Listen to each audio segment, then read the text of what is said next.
In today's video, I'm flipping the camper. It didn't look like it would be this heavy. My measurements aren't coming out precise. 166. And I'm welding just like the old days. Ali, welcome to the second to last episode of Shara. Hello to you all. Shara wasn't supposed to end this soon though. We started with a bang, then we reached this. We started with a bang, but found nothing behind it. Now we're plummeting. Like the netlock chart, it went to 0. Yeah, unfortunately. We spent a huge amount on this documentary. We started back in the 8th month of last year. The footage you see filmed outside the studio is from then, but we're filming the studio parts now in the 10th month. Yes. Well, it was supposed to have about 20 episodes last year. It was a documentary meant to run indefinitely, but due to the circumstances that occurred, unfortunately, this is the 3rd episode, and there are 4 more before it ends, but let bygones be bygones. They used to say we weren't bad, we just didn't know how. Oh Ali, I missed you. We forgot how we film videos. Yeah, what happened? But regardless, whether you're in Iran or any city in Iran, you've always seen this scene. It doesn't matter where you are. This is normal. This is a lifestyle, When I say you've seen it if you're in Iran, you say it's normal. It's normal, well, if someone from abroad saw this, it would be abnormal for them. Yeah. Here's another guest. I even touched this one. We were walking through the bazaar and this poor old man had loaded so much that it leaned over. He said, "Give me a hand." We straightened it up and he left, saying goodbye like this. It's good he managed to say goodbye and didn't fall. It was completely packed. Forget the motorcycle. I don't know the logic behind motorcycles. Maybe in big cities, the traffic is so heavy they have to use them, but what about this phenomenon? A Saman car loaded with so much cargo. No, this phenomenon is also normal. This is normal too. Let me explain why. Think about it. If he goes and gets a Nissan truck, it won't even be 1/3 full, but he has to pay for a whole Nissan. It's not worth it. Oh boy, what a point he made. It's not worth it for him, so he loads it onto the Saman and takes it. Well, what if he buys a pickup truck himself? Why don't we buy a pickup? I'm asking myself, would you go buy a pickup truck? Me? Not at all. Wait, if I could, I would have bought one already. No, what kind of pickup can you go and buy now? Like, there's the Pacan and the Pride pickup, and I don't like either. Well, if you buy a Pride pickup, it's a 2-seater. If there are 4 of you, the rest have to sit in the back. 2 people in the back. I'll measure 20 of them to the size of a Pride pickup. Anyway, let's leave this subject. It's northern. The weather is stormy. This is the north, I tell you 100%. I bet on it, the license plate is green and white. There aren't even any of those gas fort cars behind it to see, so it's definitely the north. You can tell by the trucks too, it's the north. Yeah, it's clear. They've called for one, the corners are visible, but let's not worry about it being in the north. The point is he's taking the fridge by taxi, he hired a taxi. Dude, taking a taxi works out cheaper than hiring a pickup truck. I'm saying the guy showed up and was surprised. He saw the guy is huge. It fits in the back too. There's a video where they take a snap and 7 people get in. Scaffolding. Honestly, this is dangerous. Don't do scaffolding. It's dangerous even with a Nissan. This one is abroad. I have to justify this one. And the only flaw I can find in this image isn't the load on it. It's that no one is holding it down. The only thing is this roof opens, meaning he can take the top off. He wants to put it down. He'll probably put it down with the roof. The dump truck is unloading itself. But regardless, why does something like this happen in Iran where we use our passenger cars to carry a load, meaning?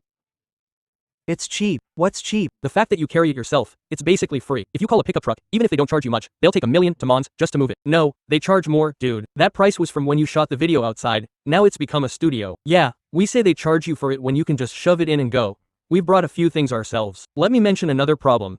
There are no pickup rentals in Iran. There is one pickup in Iran you can rent in Tehran, a recent pickup. But the only thing they don't ask for is a copy of your university degree and marriage certificate. What did they want? What did they ask for? What did they need? They wanted a CFA guarantee. They wanted a CFA, they wanted a check, they wanted housing. They wanted the deed too. They wanted a copy of the residence deed, and then a 100 million toman deposit. Plus they'd say you can't leave Tehran either. You can't leave Tehran. You had to deposit 100 million and pay 7 million a day. Yeah, 7 million. No matter what we did, we couldn't find or get those documents to rent. So we brought it with our own cars. Yeah, we threw it in the 206 and the issue was solved. A simple example for us, yeah. But what did they do abroad, Ali Aga? Abroad, the story is different. Except for that guy who was behind the Benz, abroad, other than that. I think that was Turkey. Turkey is like us. That Benz in Turkey. Just let it go. It's not koshjeldi, beautiful, proper. Well, abroad, they use a phenomenon called trailers, where a person buys a trailer and attaches it to their passenger car. Now in Europe, these trailers are small, but in America,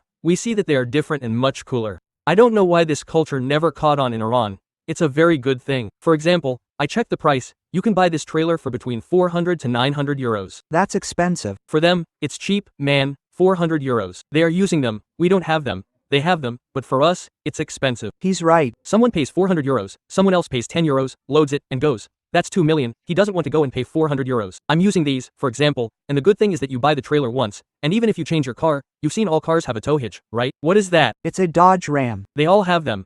Volkswagen's even comes out like this. What's that one? The Passat or Tiguan? Yeah, they all have them. Even Porsche has them, the Porsche Cayenne does too. Benzes have them as well, so you can haul a load. This is a Chinese version, which is designed so that it's similar to ours, similar to the one we loaded. You just have to cut it with a grinder to fold it up. This one folds itself to take up less space. You can easily. Why doesn't it fall? It's a much cooler model. He releases the lever, and the motorcycle goes inside. It's really beautiful, man. This ramp brings the motorcycle up. The chassis rises. This is for transporting motorcycles. For example, in Iran, if we want to load a motorcycle into a pickup truck, it's very difficult. We have to lift it. Usually, they put one wheel of the motorcycle on something and strap it to the back of the car. Yeah, something like that, on its own rear wheel, but it's a real struggle. But it's a really nice idea. It could be an interesting business in Iran. But one thing in Iran, most people, well, we don't have them. But the majority I've seen are trailers attached to patrols, Mazdas, you've seen them, right? There were Mazdas, patrols, and so on. Those were the workhorses. They had no choice. It wouldn't fit in a pickup, so they made a trailer for it. It wouldn't fit in a sedan, so, yeah, that's how it is. Could they even? No. I saw one guy who had loaded a Golf onto something behind his car. But in the US, what do? I think the best place for trailers is the US. A single Dodge Ram with dual rear wheels is hauling 4 others just like it on a trailer, and there's another one behind it. In Iran, a DAF truck does this, with how many tons? Each trailer is about 2 or 3 tons. 3 or 4 tons. Well, he's put 4 of them and is hauling them with a passenger vehicle. It's really cool. I mean, that's how their transport is being handled now. I keep saying it comes back to that 8,000cc argument. A dual-wheel engine, a chassis that thick. We return to the main point. I want to establish this culture in Iran, and you've seen I've tried several times and failed too. We also failed along with you. We were standing by the side of the road, and people were honking. For instance, the first trailer we built, the rear chassis broke off, and Ali laughed at me so much. He's still laughing. He was laughing just like that. Our trailer wheel had come off on the highway. We were stranded, and Ali was laughing. Do you know what I was laughing at? We hadn't even put a load on it yet when it gave out. If we had put a load on it, I would have been okay with it. As you can see, our wheel fell off. Damn it, Ali, you were the only one who laughed that much with me. But I decided to build a trailer using the tools I have and at a low cost. But since I already had a trailer, I tried to upgrade our previous one.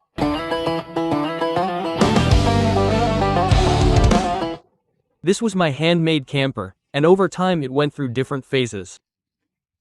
At first, it was for moving junk. This caravan moved slowly, and then I turned it into a camper.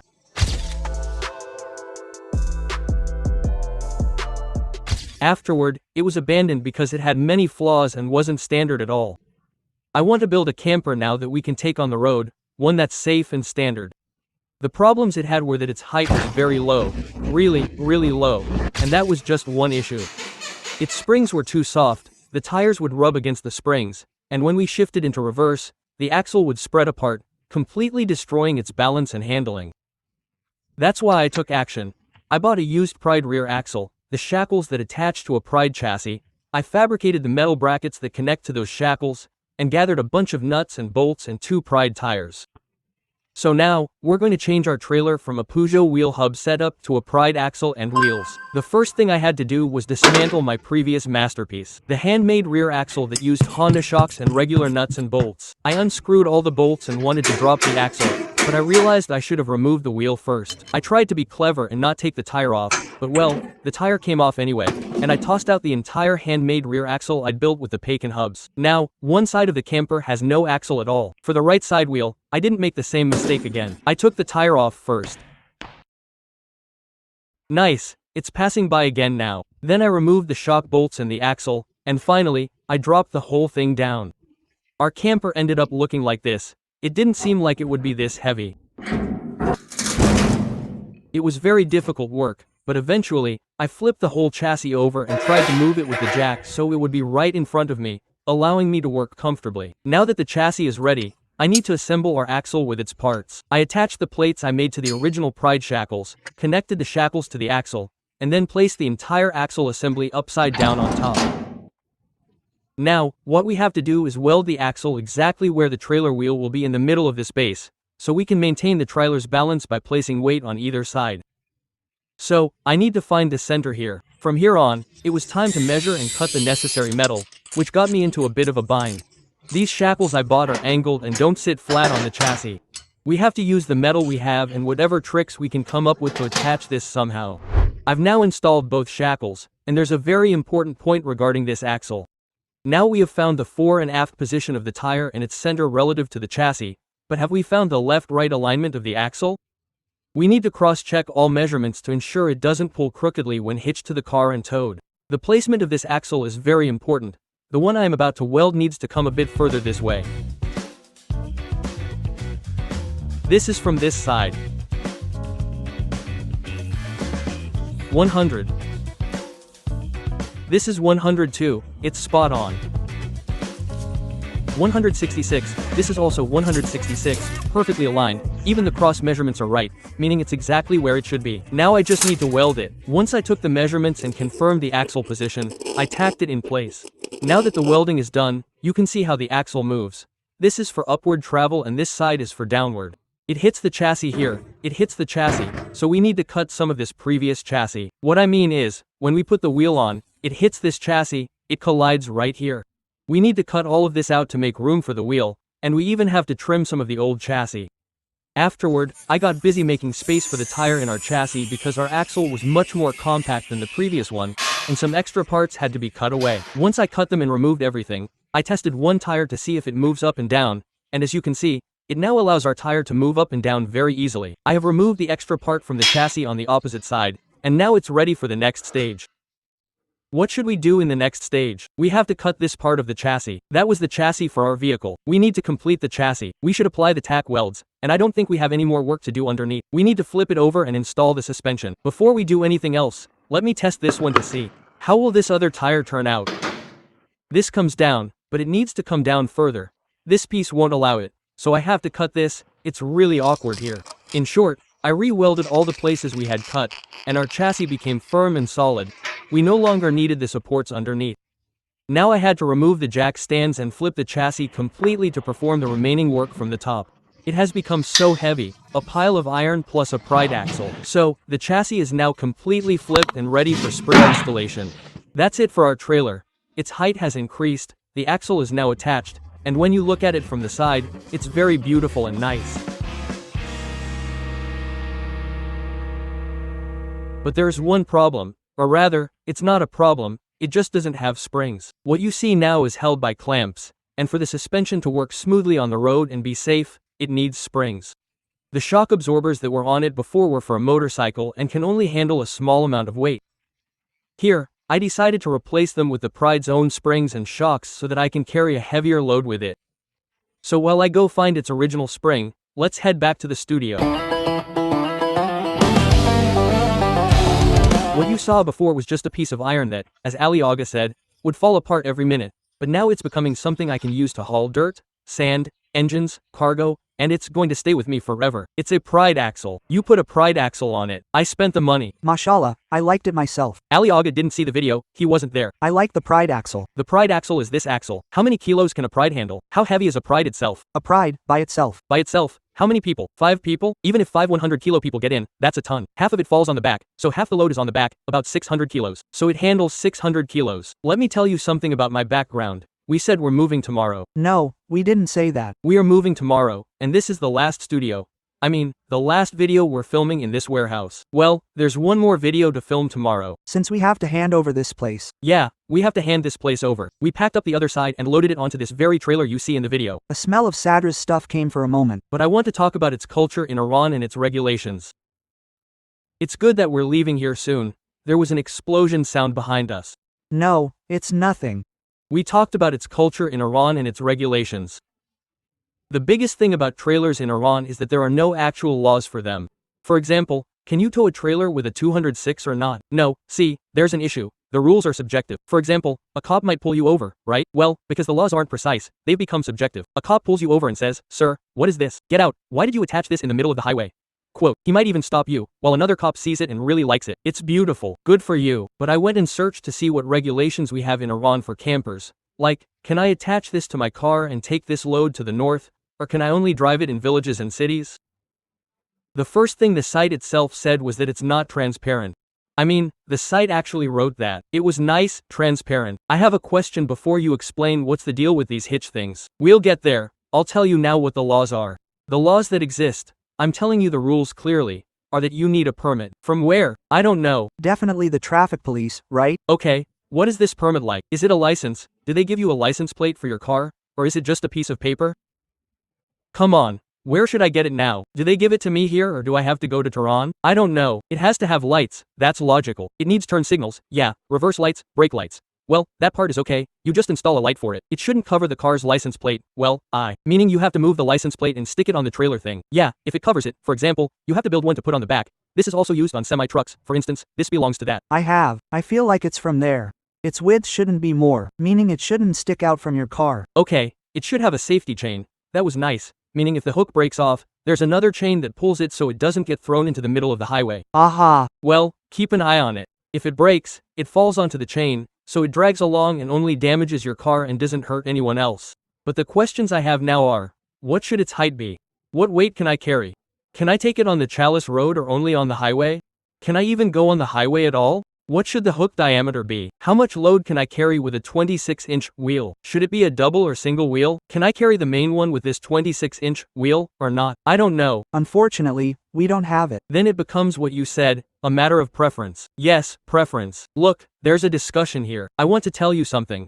Now you've built this, it's efficient and all. But who in Iran is making this right now? A few small companies have come along and are making them. They're mostly workshops. The culture hasn't caught on yet. If the culture existed, someone would have imported the foreign version and said, come use it. If this culture catches on. But how does culture catch on? By using it. Someone in a movie, an actor, a scene, a YouTuber is using it, there's some media, people see it and think, oh, how cool. I was thinking, some loads in our country are styrofoam. You've seen a Nissan carry 6 meters of styrofoam? Well, if it attaches one of these trailers, it can carry 2 of those loads at the cost of one Nissan, without having to pay for a truck, and it can easily enter the city. It can move its own car too. Yeah, that's it too. Well, we don't have it, unfortunately. Then, it's expensive, extremely expensive. In Iran, if you want to go buy something like this, how much does it come out to? If I want to build it, it will cost me 100 million right now to build it myself, meaning without paying myself for labor. And that's assuming it doesn't go crooked. It's an axle. At that time, when I bought the axle, I bought it for 3 million. They said if you want to complete it with bushings, bearings, brakes, brake drums, and so on, most of it last year would have cost 6 million. Before all this, you needed 2 wheels and rims, you needed its lights, you needed the shock absorbers and springs.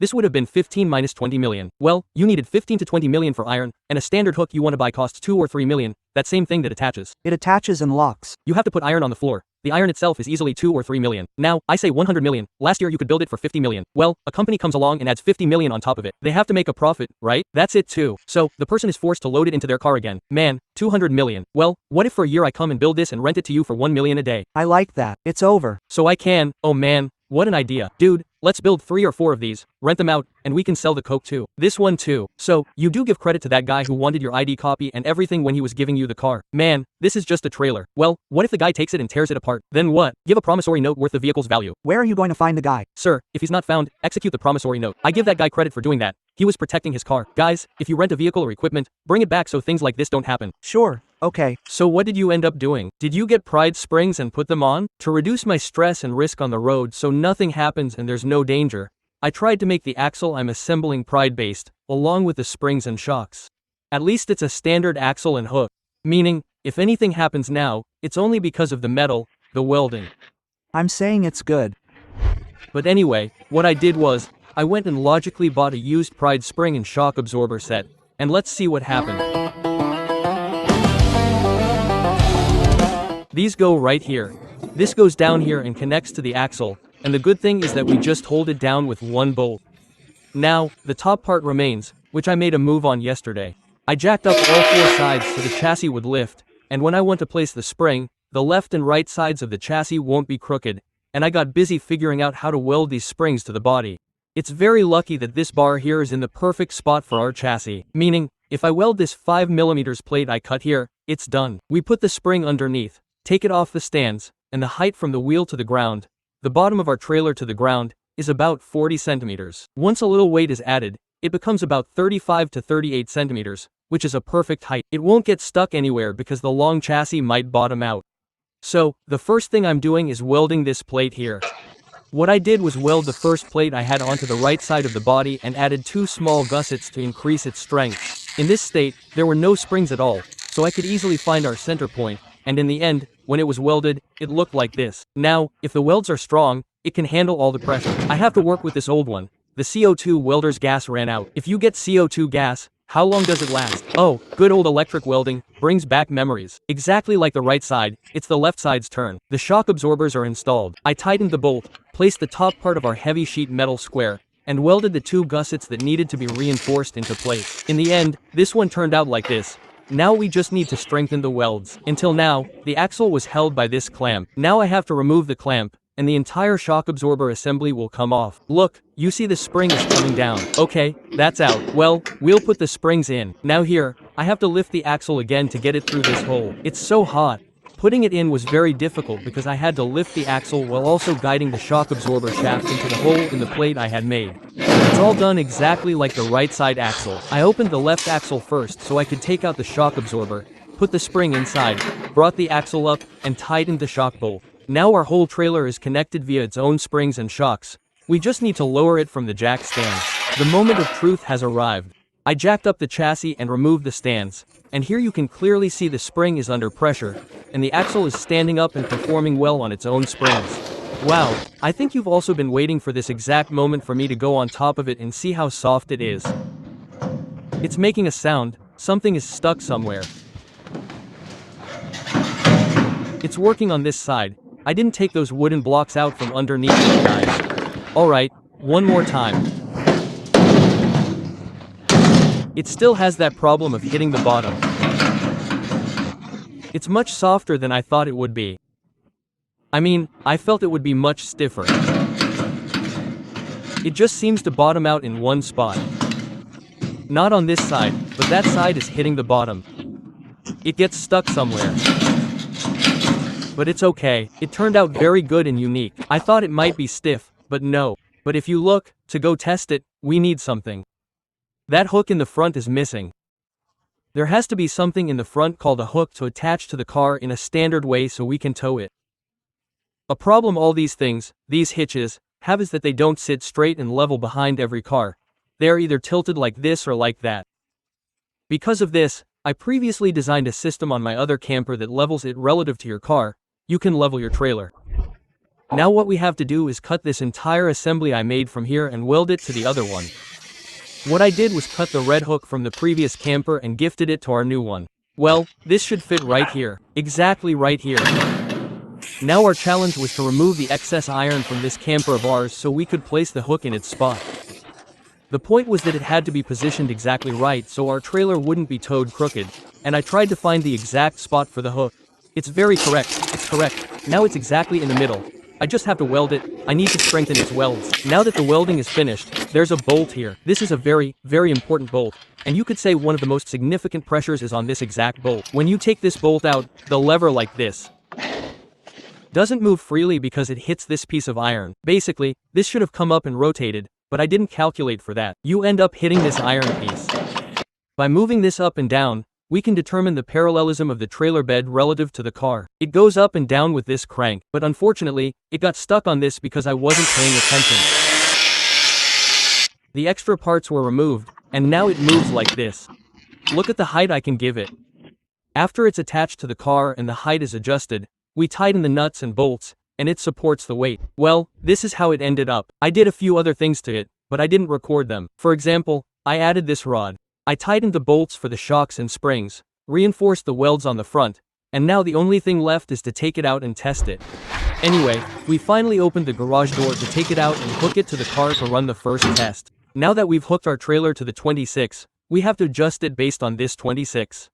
If you look, our bed isn't level or flat at all, a problem all trailers have, and I hate it. That's why this red system helps us now, to level our trailer. I think it's level in this position. Yes, it's at its highest setting, and now that we've found the spot, we insert its special bolt.